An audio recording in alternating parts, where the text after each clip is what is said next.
ট্রাম্পের পক্ষে সুপ্রিম কোর্টের রায়, যুক্তরাষ্ট্রে বৈধ মর্যাদা বাতিল হচ্ছে ৫ লাখ অভিবাসীর। ইস্পাত ও অ্যালুমিনিয়ামের আমদানি শুল্ক ৫০% করার ঘোষণা ট্রাম্পের। যুক্তরাষ্ট্রে চীনা শিক্ষার্থীরা নিরাপদেই থাকবে, বিপাকে হার্ভার্ড বিশ্ববিদ্যালয়ের ৭,০০০ শিক্ষার্থী। ভারতীয় যুদ্ধবিমান ভূপাতিতের সত্যতা স্বীকার বিজেপি নেতার। ইসরায়েলি বাধায় পশ্চিম তীরে যেতে পারলেন না আরব পররাষ্ট্রমন্ত্রীরা। গাজায় বিমান হামলায় আরও ৭১ ফিলিস্তিনি নিহত, হামাসের আক্রমণে হতাহত ১০ ইসরায়েলি সৈন্য। দুনিয়ার সবচেয়ে ক্ষুধার্ত জায়গা এখন গাজা, মন্তব্য জাতিসংঘ মুখপাত্রের। ইসরায়েলের প্রতি কড়া হুঁশিয়ারি ফরাসি প্রেসিডেন্টের। সুপ্রিয় দর্শক, এতক্ষণ শুনছিলেন সংবাদ শিরোনাম। উত্তর থেকে দক্ষিণ, পূর্ব থেকে পশ্চিম, বিশ্বজুড়ে প্রতিদিনের এমন বিভিন্ন খবরের বিস্তারিত নিয়ে আমি অনন্যা চৈতি আছি আপনাদের সাথে।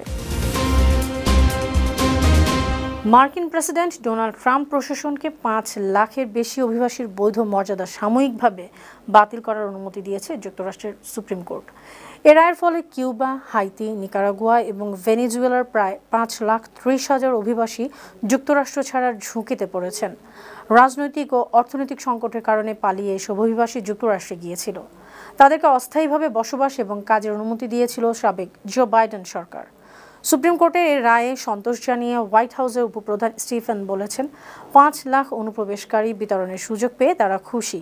তবে সুপ্রিম কোর্টের রায়ে বিচারপতি কেদানজি ব্রাউন জ্যাকসন এবং সোনিয়া সোটে মেয়র সহ ৩ জন উদারপন্থী বিচারক এ রায়ের বিরোধিতা করেছেন।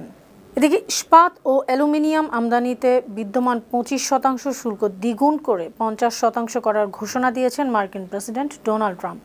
পেনসিলভেনিয়ার পিটার্সবার্গে এক জনসভায় ডোনাল্ড ট্রাম্প বলেন, এ পদক্ষেপে দেশের ইস্পাত শিল্প চাঙ্গা হবে, চীনের উপর নির্ভরতা কমবে। মার্কিন প্রেসিডেন্ট আরও বলেন, পিটার্সবার্গ অঞ্চলে ইউএস স্টিল ও জাপানের নিপ্পন স্টিলের যৌথ উদ্যোগে ইস্পাত উৎপাদনে $14 বিলিয়ন বিনিয়োগ করা হবে। মার্কিন সংবাদ মাধ্যম CNN এসব তথ্য জানিয়েছে। মার্কিন প্রেসিডেন্ট ডোনাল্ড ট্রাম্প বলেছেন, যুক্তরাষ্ট্রে চীনা শিক্ষার্থীরা ভালোই থাকবে। শুক্রবার সাংবাদিকদের এক প্রশ্নের জবাবে ট্রাম্প বলেন, চীনা শিক্ষার্থীরা ঠিকই থাকবে, আমরা শুধু চেক করে নিতে চাই আমাদের কলেজগুলোতে কোন কোন শিক্ষার্থীরা আছে। এটা সব কলেজের ক্ষেত্রেই প্রযোজ্য।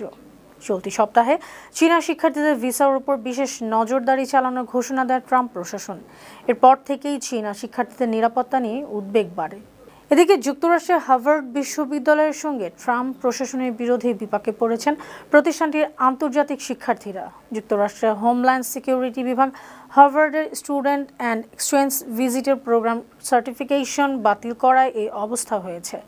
ফরাসি বার্তা সংস্থা AFP জানিয়েছে, হার্ভার্ড বিশ্ববিদ্যালয় F1 বা J1 ভিসা ইস্যু বা স্পন্সর করতে পারবে না।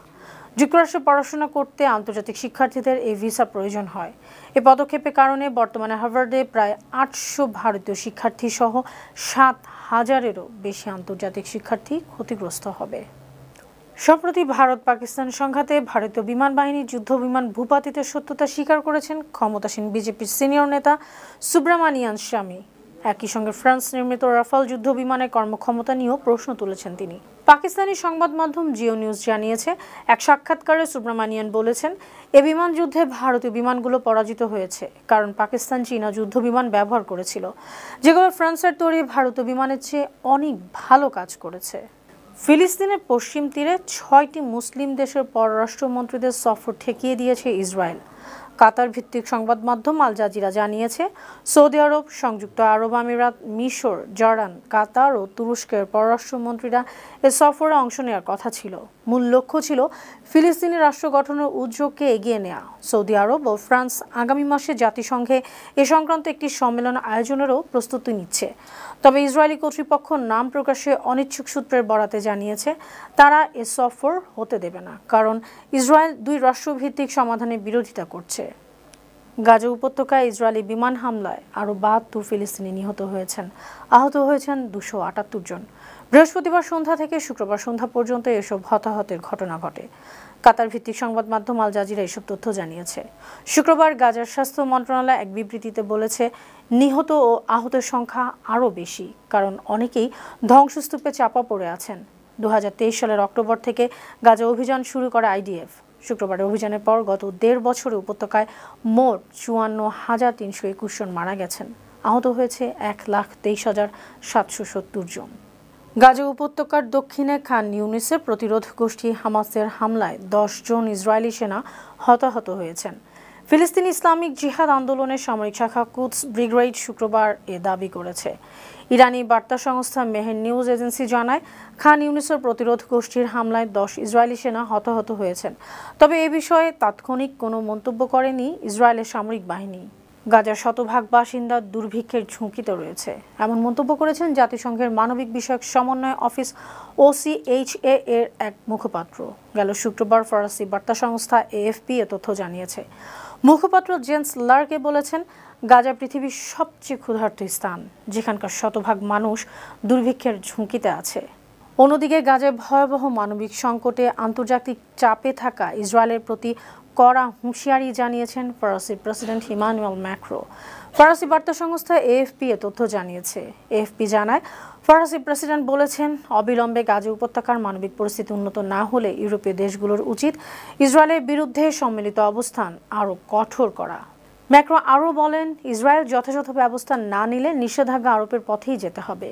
সুপ্রিয় দর্শক, এই ছিল আজকের বিশ্বজুড়ে প্রতিদিন। এমন আরও নানা খবর নিয়ে আগামীকাল আবারও আপনাদের সামনে হাজির হব। আপনাদের মন্তব্য, পরামর্শ আমাদের আয়োজনকে আরও প্রাণবন্ত ও সৃজনশীল করে তুলতে পারে। সে পর্যন্ত ভালো থাকুন, সুস্থ থাকুন, বানু টিভির সঙ্গেই থাকুন। আল্লাহ হাফেজ।